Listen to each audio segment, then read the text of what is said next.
Olá, sejam bem-vindos a Candlehead. Hoje tenho uma pergunta para você. Se você tivesse uma segunda chance, faria algo diferente? O protagonista da história de hoje passou por isso. Então, se ainda não tiver uma resposta, fique comigo e depois me responda, combinado? Então se acomode na escuridão do seu quarto e me acompanhe nessa história. Há um homem que visita a cidade uma vez por ano. Ninguém sabe de onde ele vem, ninguém jamais o vê chegar e ninguém jamais o vê partir. Mas todo verão, sem falhar, pouco depois da meia-noite, no abafado calor de agosto, ele aparece. Sob um céu negro como tinta, sem estrelas, ele se senta atrás de uma pequena barraca de madeira na beira da velha rodovia, exibindo uma placa que anuncia: segundas chances, preços justos. Eu nunca havia me dado o trabalho de visitar aquela barraca velha, parecida com algo saído de um carnaval. Prometia um futuro diferente. Ela era destinada àqueles que se arrependiam. Isso não significa que eu não tivesse tomado algumas decisões na vida que merecessem uma segunda reflexão, mas não havia nada que eu encarasse com reprovação. Não existia uma necessidade desesperada de redenção fervendo dentro de mim. Nenhum desejo de visitar o homem que vendia segundas chances. Mas no final de março, quando os primeiros sinais do perfume adocicado das magnólias em flor começaram a preencher o ar, uma decisão se alojou tão profundamente nos recessos da minha consciência que cada momento passou a ser preenchido por um peso frio e impiedoso que se recusava a se acomodar em meu peito. Pontadas de culpa ricocheteavam contra minhas costelas, batendo nos ossos como um martelo contra o aço, e cada impacto deixava uma dor aguda e vibrante que aumentava a pressão insuportável em meu externo. Mas eu merecia aquilo. Merecia carregar aqueles sentimentos inevitáveis. Merecia aquela colisão incessante entre arrependimento e remorso, que deixava para trás o conhecimento insuportável de que o passado não pode ser desfeito. Tudo começou com um pedido tão simples. Uma mensagem. Você pode vir me buscar? Tô com uma sensação estranha e não me sinto segura andando sozinha. Depois, 3 chamadas perdidas. Então, uma mensagem de voz desesperada. Sério, atende, acho que esse cara tá me seguindo. Outra chamada perdida. E então, silêncio. Percebi tudo aquilo pouco depois da 1 da manhã. As mensagens e ligações haviam sido enviadas em sequência. 11h42, 11h47, 11h53, 11h54. Nada. Eu tinha colocado o celular no silencioso porque estava estudando. Assim que percebi a gravidade da situação e entendi o porquê Emily tinha tentado falar comigo tantas vezes, liguei de volta. Sem resposta. Corri para o carro, tomado pelo pânico, discando e rediscando o número dela freneticamente. Eu sabia onde ela tinha estado e qual caminho faria para voltar para casa. Mas, por mais vezes que eu refizesse seus passos daquela noite, a rua permanecia vazia. Agora é junho. As buscas por Emily esfriaram. A polícia já aceitou a possibilidade de que ela esteja morta. E, se nada foi encontrado até agora, provavelmente nunca encontrarão um corpo. Os arquivos do caso ficarão esquecidos numa caixa de papelão coberta de poeira, com a palavra não resolvido escrita em letras grandes na frente. Mas desligar o som do celular naquela noite não era a decisão que me enchia de vergonha. Não. A vergonha vinha de algo que eu fiz depois. Entre as mensagens e chamadas perdidas havia uma prova que me condenava àquele sofrimento. Uma única informação que me levou ao homem que vendia segundas chances. Uma notificação. Lida, às 11h43. O cheiro enjoativamente doce das magnólias dominava o ar. Era agosto. As flores quase haviam desaparecido dos galhos finos das árvores espalhadas pelo chão como pétalas apodrecidas, anunciando o fim do verão. Mas aquele aroma trazido pela brisa também carregava uma lembrança. Logo, uma barraca improvisada surgia na minha cidade. E logo eu teria a oportunidade de atender aquela ligação. A oportunidade de viver o resto da minha vida sem encarar aquela última mensagem. Sem ouvir aquela mensagem de voz. A oportunidade de ouvir algo além do medo na voz da minha amiga. Então esperei. Não havia uma data exata para a chegada do homem. Mas existiam sinais. Não haveria estrela. O céu seria um vazio absoluto. Nem mesmo a lua ofereceria sua luz. As pessoas da cidade diziam que aquilo acontecia porque todas as possibilidades de todas as segundas chances precisavam ser a única coisa para a qual as pessoas olhassem. Eu não sabia se acreditava nessa superstição, mas acreditava no homem, acreditava no que ele oferecia, e finalmente a noite chegou. Foi em 19 de agosto que olhei para o céu e percebi que não havia luz alguma. O céu já não mostrava o caminho. O homem que vendia segundas chances havia chegado. Entrei no carro e dirigi até o ponto onde a avenida principal se dividia em várias ruas menores. Uma delas levava à antiga rodovia. Estacionei, comecei a caminhar. Não sabia quão longe precisaria ir, mas sabia que devia confiar no caminho. Os minutos passavam, a dúvida começou a surgir, e então, lá estava ele. Ele não era tão estranho quanto eu imaginava. Parecia bastante normal. Ou talvez discreto fosse a palavra correta. Não era velho, mas também não era jovem. Vestia um terno gasto e sem cor. Sob a barraca, os bicos de um par de sapatos social brilhantes apareciam. Aproximei-me. A madeira da barraca estava extremamente desgastada. A placa parecia desbotada. Há quanto tempo ele fazia aquilo?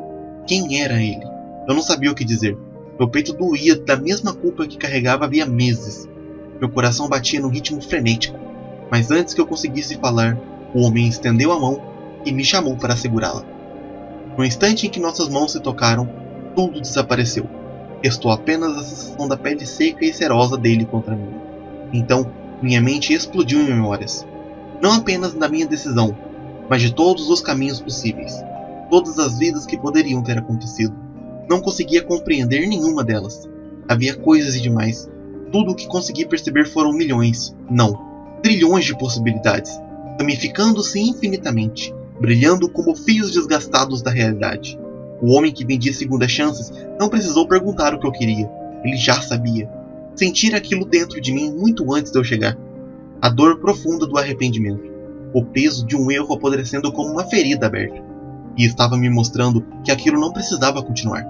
Quando senti que minha cabeça iria explodir com tantas possibilidades, uma voz surgiu dentro da minha mente. A voz dele, desdobrando-se dentro do meu crânio como uma folha de papel sendo aberta. Tem certeza? Perguntou. Conhecimento é gratuito, mas segundas chances são caras. Não houve um segundo de hesitação. Balancei a cabeça. De repente, nossas mãos se soltaram e eu soube imediatamente que havia cometido um erro terrível. Comecei a notar coisas nele que antes não tinha percebido. O terno não servia, mas não de uma forma normal. Parecia ter sido feita para outra criatura. Largo onde deveria ser justo, apertado onde deveria sobrar espaço. E enquanto eu observava, juro que o tecido se mexia, como se respirasse. A gravata pendia baixa demais, fina demais. Não parecia seda, parecia algo úmido, algo vivo, retorcendo-se enquanto ele se movia. Os botões também estavam errados, todos diferentes entre si. E quando ele se mexia, eles não refletiam luz. Eles a absorviam, como pequenos olhos cegos. Foi então que percebi. O homem que vendia segundas chances não era um homem. Ele usava a forma de um homem. Um corpo alto e comprido envolto num terno mal ajustado que parecia tentar engoli-lo. Os dedos eram longos demais. As articulações ficavam nos lugares errados. Os nós dos dedos eram inchados e deformados. Seu rosto estava errado. Uma caricatura esticada de pele humana. A boca era larga demais, abrindo-se como uma ferida. Os dentes pareciam fragmentos de ossos quebrados, como se tivesse mastigado algo que jamais deveria ter mastigado. Algo ainda vivo. E os olhos, meu Deus, os olhos. Eles não permaneciam no lugar. Deslizavam pelo rosto. Afastavam-se, aproximavam-se, como se jamais tivessem sido feitos para ficar parados. Meus pensamentos foram interrompidos por algo. Não um som, uma sensação. Um sussurro sob a pele. Uma dor nos dentes, um arrepio na medula dos ossos. Ele não estava falando palavra. Ele não estava falando palavras. Estava desfazendo palavras, como uma fita tocando ao contrário. E aquilo me fez entender que o preço seria muito maior do que eu imaginava. Porque sempre existe um preço. O homem que vendia segundas chances não funciona como um gênio da lâmpada, nem como o diabo das encruzilhadas. Ele promete um preço justo, e seus presentes não são milagres, nem maldições. São algo muito mais antinatural, algo que faz o próprio tempo estremecer. Quando suas mãos enrugadas seguraram as minhas, ele tomou algo de mim. Meu arrependimento ganhou dentes. Aquilo que antes era apenas uma pedra em meu peito passou a me devorar por dentro, roendo, mastigando, consumindo, como um animal faminto. Um vazio começou a crescer dentro de mim. O mundo pareceu errado, cada segundo mais errado. E então, nada. O arrependimento desapareceu, mas deixou para trás uma tensão horrível, uma espera, como uma mandíbula pronta para a próxima mordida. Voltei à realidade. Estava em casa, olhei o celular. Passava pouco da meia-noite do dia 19 de agosto. Havia uma mensagem de Emily. Você fez a leitura de férias? As aulas começam em 2 dias. Não vou conseguir terminar. Estava esperando pegar suas anotações. estava esperando pegar suas anotações emprestadas. Enviada há 20 minutos. Minha segunda chance havia sido concedida, mas qual seria um preço justo pela vida da minha amiga? O passado havia sido reescrito. Minha culpa desaparecera, mas eu sabia que aquilo não era de graça. Uma vida por uma vida. Era a única coisa que parecia justa. Corri para o computador e pesquisei. Pessoa desaparecida, março, Penrith, Maine. Encontrei artigos. Antes, eles eram sobre Emily. Agora não. Agora outro rosto aparecia nos cartazes. Outra mulher desaparecida. Emily deveria ter morrido naquela noite. Mas ao alterar o destino, eu condenei outra pessoa. Outra mulher caminhou sozinha para casa no lugar dela. Pesquisei o nome daquela mulher. Esperava encontrar algo que aliviasse minha consciência. Mas ela era professora, mãe de um bebê, esposa, amiga de alguém. Exatamente como Emily era para mim. Senti náuseas, corri ao banheiro e vomitei. Quando levantei a cabeça e olhei para o espelho, gritei. Não era o meu reflexo, era o dela, a mulher que morreu no lugar de Emily.